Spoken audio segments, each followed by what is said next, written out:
Don't be afraid to lean. Fight the feeling to put your feet down and trust your bike and yourself.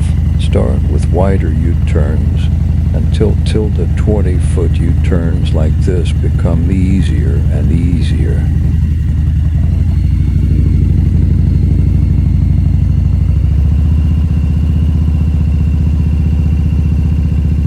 Head and eyes.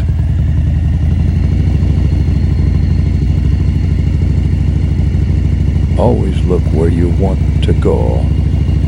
Master your clutch and throttle. You have to be able to turn your handlebars and still have full control of your clutch and throttle.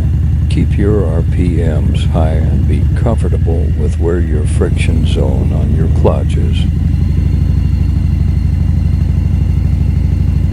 Turn your handlebars the opposite way of your turn first, and then lean and turn tight into your U-turn for very tight turns. Clutch, throttle, head, and eyes, and most importantly, always pray